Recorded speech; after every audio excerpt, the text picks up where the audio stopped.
नमस्कार दोस्तों, किस्से कहानियां में आपका स्वागत है। आज हम सुनेंगे मुंशी प्रेमचंद द्वारा लिखी कहानी बड़े भाई साहब। मेरे भाई साहब मुझसे 5 साल बड़े थे, लेकिन केवल 3 दर्जे आगे।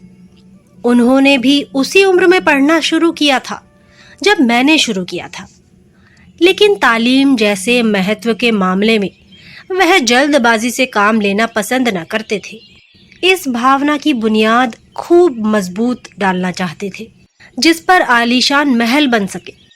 1 साल का काम 2 साल में करते थे, कभी कभी 3 साल भी लग जाते थे। बुनियाद ही पुख्ता ना हो तो मकान कैसे पायेदार बने। मैं छोटा था, वह बड़े थे। मेरी उम्र 9 साल की थी, वह 14 साल के थे। उन्हें मेरी तंबीह और निगरानी का पूरा जन्मसिद्ध अधिकार था, और मेरी शालीनता इसी में थी कि उनके हुक्म को कानून समझूं। वह स्वभाव से बड़े अध्ययनशील थे, हरदम किताब खोले बैठे रहते, और शायद दिमाग को आराम देने के लिए कभी कॉपी पर, कभी किताब के हाशियों पर चिड़ियों, कुत्तों, बिल्लियों की तस्वीरें बनाया करते थे। कभी कभी एक ही नाम या शब्द या वाक्य 10-20 बार लिख डालते।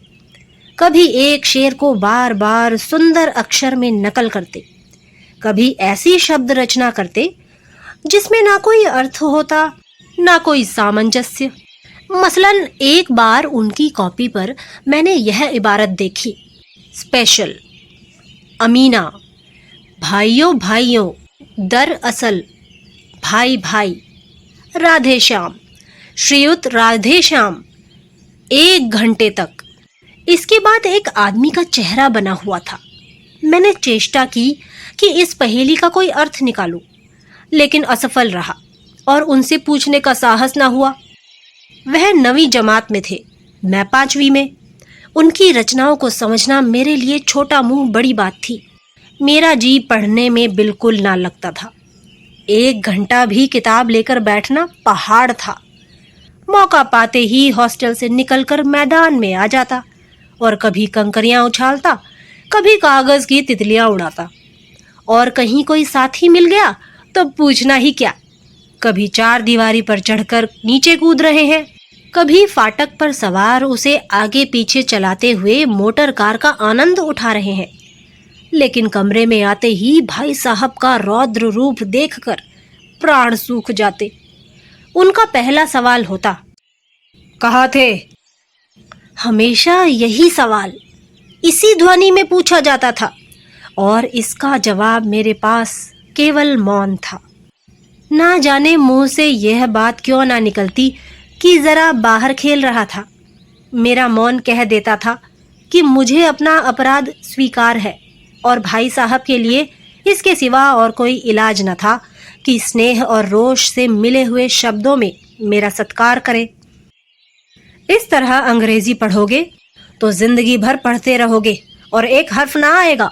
अंग्रेजी पढ़ना कोई हंसी खेल नहीं है कि जो चाहे पढ़ ले। नहीं, ऐरा गैरा नत्थू खैरा सभी अंग्रेजी के विद्वान हो जाते। यहाँ रात दिन आंखें फोड़नी पड़ती है और खून जलाना पड़ता है, तब कहीं यह विद्या आती है। और आती क्या है? हाँ, कहने को आ जाती है। बड़े बड़े विद्वान भी शुद्ध अंग्रेजी नहीं लिख सकते, बोलना तो दूर रहा। और मैं कहता हूँ, तुम कितने घोंघा हो कि मुझे देखकर भी सबक नहीं लेते। मैं कितनी मेहनत करता हूँ, तुम अपनी आंखों देखते हो। अगर नहीं देखते तो यह तुम्हारी आंखों का कसूर है, तुम्हारी बुद्धि का कसूर है। इतने मेले तमाशे होते हैं, मुझे तुमने कभी देखने जाते देखा है? रोज ही क्रिकेट और हॉकी मैच होते हैं, मैं पास नहीं फटकता, हमेशा पढ़ता रहता हूँ। उस पर भी एक एक दर्जे में 2-2, 3-3 साल पढ़ा रहता हूँ। फिर तुम कैसे आशा करते हो कि तुम यों खेल कूद में वक्त गवाकर पास हो जाओगे? मुझे तो 2 ही 3 साल लगते हैं, तुम उम्र भर इसी दर्जे में पड़े सड़ते रहोगे। अगर तुम्हें इस तरह उम्र गंवानी है तो बेहतर है घर चले जाओ और मजे से गुल्ली डंडा खेलो। दादा की गाढ़ी कमाई के रुपए क्यों बर्बाद करते हो? मैं यह लताड़ सुनकर आंसू बहाने लगता। जवाब ही क्या था? अपराध तो मैंने किया, लताड़ कौन सहे? भाई साहब उपदेश की कला में निपुण थे। ऐसी ऐसी लगती बातें कहते, ऐसे ऐसे सूखती बाण चलाते कि मेरे जिगर के टुकड़े टुकड़े हो जाते और हिम्मत छूट जाती।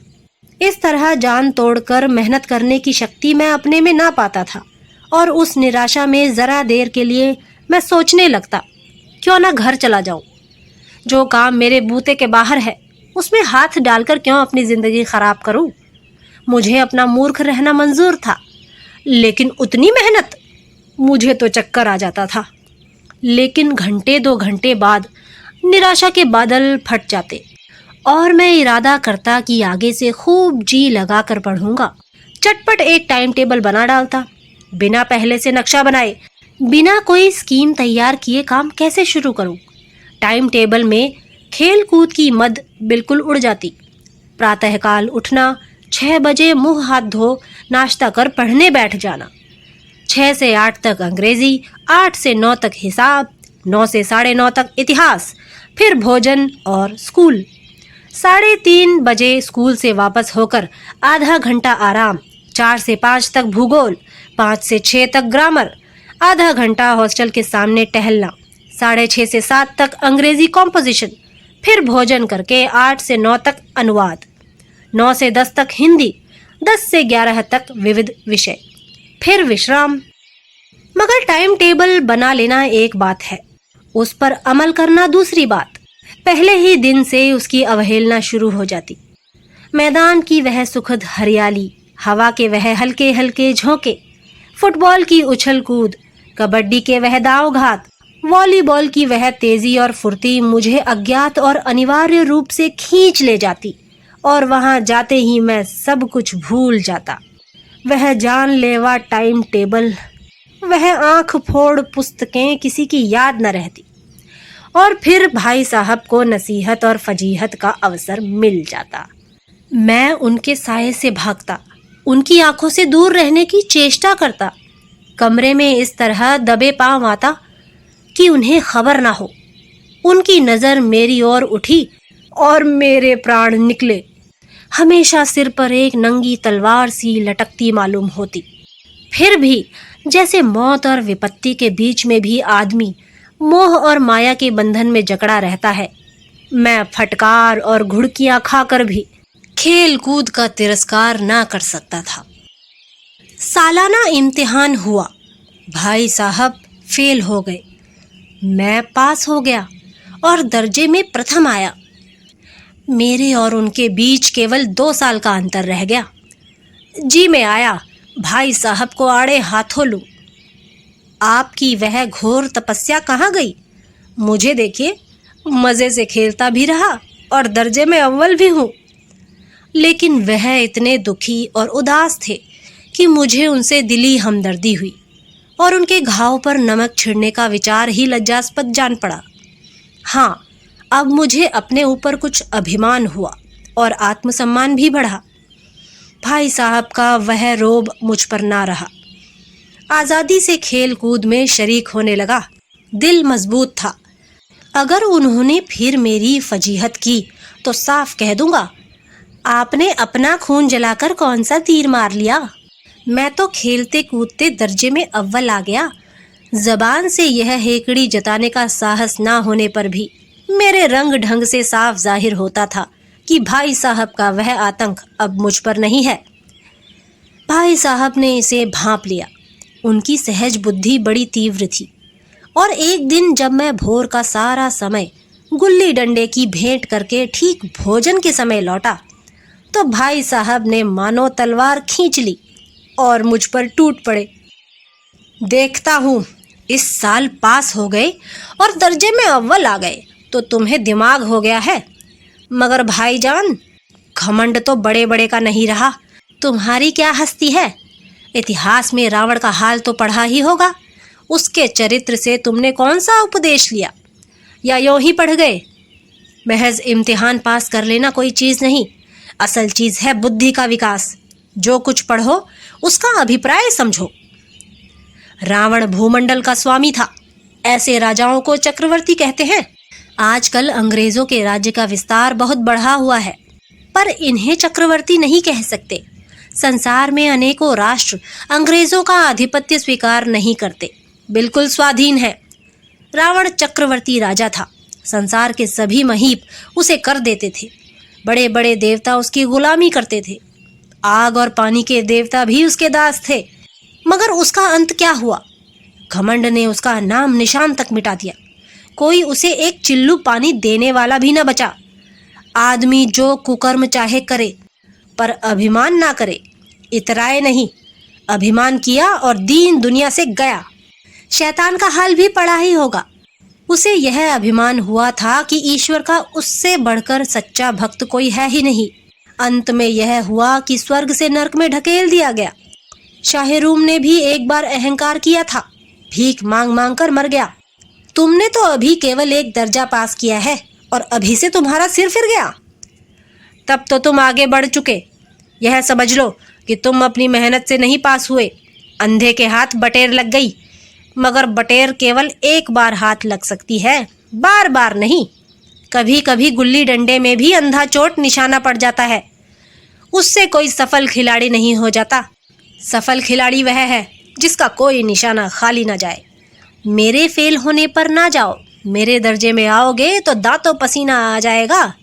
जब अलजेब्रा और ज्योमेट्री के लोहे के चने चबाने पड़ेंगे और इंग्लिस्तान का इतिहास पढ़ना पड़ेगा। बादशाहों के नाम याद रखना आसान नहीं। 8 हेनरी ही गुजरे हैं।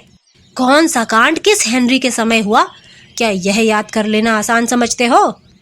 हेनरी 7वें की जगह हेनरी 8वां लिखा और सब नंबर गायब, सफाचट। सिफर भी ना मिलेगा, सिफर भी। हो किस ख्याल में? दर्जनों तो जेम्स हुए हैं, दर्जनों विलियम, कौड़ियों चार्ल्स। दिमाग चक्कर खाने लगता है, आंधी रोग हो जाता है। इन अभागों को नाम भी ना जुड़ते थे। एक ही नाम के पीछे दोयम, सोयम, चहारुम, पंजुम लगाते चले गए। मुझसे पूछते तो 10 लाख नाम बता देता। और ज्योमेट्री तो बस खुदा की पनाह। अ ब ज की जगह अ ज ब लिख दिया और सारे नंबर कट गए। कोई इन निर्दयी मुमतहिनों से नहीं पूछता कि आखिर अ ब ज और अ ज ब में क्या फर्क है, और व्यर्थ की बात के लिए क्यों छात्रों का खून करते हो? दाल भात रोटी खाई या भात दाल रोटी खाई, इसमें क्या रखा है? मगर इन परीक्षकों को क्या परवाह? वह तो वही देखते हैं जो पुस्तक में लिखा हुआ है। चाहते हैं कि लड़के अक्षर अक्षर रट डाले, और इसी रटंत का नाम शिक्षा रख छोड़ा है। और आखिर इन बेसिर पैर की बातों के पढ़ने से क्या फायदा? इस रेखा पर वह लंब गिरा दो तो आधार लंब से दुगना होगा। पूछिए, इससे प्रयोजन दुगना नहीं चौगुना हो जाए या आधा ही रहे, मेरी बला से। लेकिन परीक्षा में पास होना है तो यह सब खुराफात याद करनी पड़ेगी। कह दिया, समय की पाबंदी पर एक निबंध लिखो जो 4 पन्नों से कम ना हो। अब आप कॉपी सामने खोले, कलम हाथ में लिए, उसके नाम को रोइए। कौन नहीं जानता कि समय की पाबंदी बहुत अच्छी बात है। इससे आदमी के जीवन में संयम आ जाता है, दूसरों का उस पर स्नेह होने लगता है और उसके कारोबार में उन्नति होती है। लेकिन इस जरा सी बात पर 4 पन्ने कैसे लिखें? जो बात एक वाक्य में कही जा सके उसे 4 पन्ने में लिखने की जरूरत? मैं तो इसे हिमाकत समझता हूँ। यह तो समय की किफायत नहीं बल्कि उसका दुरुपयोग है कि व्यर्थ में किसी बात को ठूस दिया। हम चाहते हैं आदमी को जो कुछ कहना हो चटपट कह दे और अपनी राह ले, मगर नहीं, आपको 4 पन्ने रंगने पड़ेंगे, चाहे जैसे लिखिए, और पन्ने भी पूरे फुल स्केप आकार के। यह छात्रों पर अत्याचार नहीं तो और क्या है? अनर्थ तो यह है कि कहा जाता है संक्षेप में लिखो। समय की पाबंदी पर संक्षेप में एक निबंध लिखो जो 4 पन्नों से कम ना हो। ठीक, संक्षेप में 4 पन्ने हुए, नहीं शायद 100-200 पन्ने लिखवाते। तेज भी दौड़िए और धीरे भी। है उल्टी बात या नहीं? बालक भी इतनी सी बात समझ सकता है, लेकिन इन अध्यापकों को इतनी तमीज भी नहीं। उस पर दावा है कि हम अध्यापक हैं। मेरे दर्जे में आओगे लाला तो ये सारे पापड़ बेलने पड़ेंगे और तब आटे दाल का भाव मालूम होगा। इस दर्जे में अव्वल आ गए हो तो जमीन पर पांव नहीं रखते। इसलिए मेरा कहना मानिए, लाख फेल हो गया हूँ लेकिन तुमसे बड़ा हूँ। संसार का मुझे तुमसे ज्यादा अनुभव है। जो कुछ कहता हूँ उसे गिरह बांधिए, नहीं पछताइएगा। स्कूल का समय निकट था। नहीं ईश्वर जाने यह उपदेश माला कब समाप्त होती। भोजन आज मुझे निस्वाद सा लग रहा था। जब पास होने पर यह तिरस्कार हो रहा है तो फेल हो जाने पर तो शायद प्राण ही ले लिए जाएं। भाई साहब ने अपने दर्जे की पढ़ाई का जो भयंकर चित्र खींचा था उसने मुझे भयभीत कर दिया। कैसे स्कूल छोड़कर घर नहीं भागा, यही ताज्जुब है। लेकिन इतने तिरस्कार पर भी पुस्तकों में मेरी अरुचि ज्यों की त्यों बनी रही। खेल कूद का कोई अवसर हाथ से न जाने देता। पढ़ता भी था मगर बहुत कम, बस इतना कि रोज का टास्क पूरा हो जाए और दर्जे में जलील ना होना पड़े। अपने ऊपर जो विश्वास पैदा हुआ था वह फिर लुप्त हो गया और फिर चोरों का सा जीवन कटने लगा। फिर सालाना इम्तिहान हुआ और कुछ ऐसा संयोग हुआ कि मैं फिर पास हुआ और भाई साहब फिर फेल हो गए। मैंने बहुत मेहनत ना की पर ना जाने कैसे दर्जे में अव्वल आ गया। मुझे खुद अचरज हुआ। भाई साहब ने प्राणांतक परिश्रम किया था। कोर्स का एक एक शब्द चाट गए थे। 10 बजे रात तक इधर, 4 बजे भोर से उभर, 6 से 9:30 तक स्कूल जाने के पहले। मुद्रा कांतिहीन हो गई थी मगर बेचारे फेल हो गए। मुझे उन पर दया आती थी। नतीजा सुनाया गया तो वह रो पड़े और मैं भी रोने लगा। अपने पास होने वाली खुशी आधी हो गई। मैं भी फेल हो गया होता तो भाई साहब को इतना दुख ना होता। लेकिन विधि की बात कौन टाले। मेरे और भाई साहब के बीच में अब केवल एक दर्जे का अंतर और रह गया। मेरे मन में एक कुटिल भावना उदय हुई कि कहीं भाई साहब 1 साल और फेल हो जाएं तो मैं उनके बराबर हो जाऊं। फिर वह किस आधार पर मेरी फजीहत कर सकेंगे। लेकिन मैंने इस कमीने विचार को दिल से बलपूर्वक निकाल डाला। आखिर वह मुझे मेरे हित के विचार से ही तो डांटते हैं। मुझे उस वक्त अप्रिय लगता है अवश्य, मगर यह शायद उनके उपदेशों का ही असर हो कि मैं दनादन पास होता जाता हूँ और इतने अच्छे नंबरों से। अब भाई साहब बहुत कुछ नर्म पड़ गए थे। कई बार मुझे डांटने का अवसर पाकर भी उन्होंने धीरज से काम लिया। शायद अब वह खुद समझने लगे थे कि मुझे डांटने का अधिकार उन्हें नहीं रहा, या रहा तो बहुत कम। मेरी स्वच्छंदता भी बढ़ी। मैं उनकी सहिष्णुता का अनुचित लाभ उठाने लगा। मुझे कुछ ऐसी धारणा हुई कि मैं तो पास ही हो जाऊंगा, पढ़ूं या ना पढ़ूं, मेरी तकदीर बलवान है। इसलिए भाई साहब के डर से जो थोड़ा बहुत पढ़ लिया करता था वह भी बंद हुआ। मुझे कनकौवे उड़ाने का नया शौक पैदा हो गया था और अब सारा समय पतंगबाजी की ही भेंट होता था। फिर भी मैं भाई साहब का अदब करता था और उनकी नज़र बचाकर कनकौवे उड़ाता था। मांझा देना, कन्ने बांधना, पतंग टूर्नामेंट की तैयारियां आदि समस्याएं अब गुप्त रूप से हल की जाती थी। भाई साहब को यह संदेह ना करने देना चाहता था कि उनका सम्मान और लिहाज मेरी नज़रों से कम हो गया है। एक दिन संध्या समय हॉस्टल से दूर मैं एक कनकौवा लूटने बेतहाशा दौड़ा जा रहा था। आंखें आसमान की ओर थीं और मन उस आकाशगामी पथिक की ओर जो मंद गति से झूमता पतन की ओर चला जा रहा था। मानो कोई आत्मा स्वर्ग से निकलकर विरक्त मन से नए संस्कार ग्रहण करने जा रही हो। बालकों की एक पूरी सेना लग गई और झाड़दार बांस लिए उनका स्वागत करने को दौड़ी आ रही थी। किसी को अपने आगे पीछे की खबर न थी। सभी मानो उस पतंग के साथ ही आकाश में उड़ रहे थे जहां सब कुछ समतल है। न मोटर कारें हैं, न ट्राम, न गाड़ियां। सहसा भाई साहब से मेरी मुठभेड़ हो गई, जो शायद बाजार से लौट रहे थे। उन्होंने वहीं मेरा हाथ पकड़ लिया और उग्र भाव से बोले, इन बाजारी लौंडों के साथ धेले के कनकौवे के लिए दौड़ते तुम्हें शर्म नहीं आती? तुम्हें इसका भी कुछ लिहाज नहीं कि अब नीची जमात में नहीं हो बल्कि 8वीं जमात में आ गए हो और मुझसे केवल 1 दर्जा नीचे हो। आखिर आदमी को कुछ तो अपनी पोजीशन का ख्याल करना चाहिए। एक जमाना था कि लोग 8वां दर्जा पास करके नायाब तहसीलदार हो जाते थे। मैं कितने ही मिडलचियों को जानता हूँ जो आज अव्वल दर्जे के डिप्टी मजिस्ट्रेट या सुपरिंटेंडेंट है। कितने ही 8वीं जमात वाले हमारे लीडर और समाचार पत्रों के संपादक हैं। बड़े बड़े विद्वान उनकी मातहती में काम करते हैं और तुम उसी 8वें दर्जे में आकर बाजारी लौंडों के साथ कनकौवे के लिए दौड़ रहे हो। मुझे तुम्हारी इस कमकली पर दुख होता है। तुम ज़हीन हो, इसमें शक नहीं, लेकिन वह ज़हन किस काम का जो हमारे आत्मगौरव की हत्या कर डाले। तुम अपने दिल में समझते होंगे मैं भाई साहब से महज एक दर्जा नीचे हूँ और अब उन्हें मुझको कुछ कहने का हक नहीं है, लेकिन यह तुम्हारी गलती है। मैं तुमसे 5 साल बड़ा हूँ और चाहे आज तुम मेरी ही जमात में आ जाओ और परीक्षकों का यही हाल है तो निसंदेह अगले साल तुम मेरे समकक्ष हो जाओगे और शायद 1 साल बाद तुम मुझसे आगे निकल जाओ। लेकिन मुझ में और तुम में जो 5 साल का अंतर है उसे तुम क्या खुदा भी नहीं मिटा सकता। मैं तुमसे 5 साल बड़ा हूँ और हमेशा रहूँगा। मुझे दुनिया का और जिंदगी का जो तजुर्बा है तुम उसकी बराबरी नहीं कर सकते, चाहे तुम MA, DPhil और D.Litt ही क्यों ना हो जाओ। समझ किताबें पढ़ने से नहीं आती है।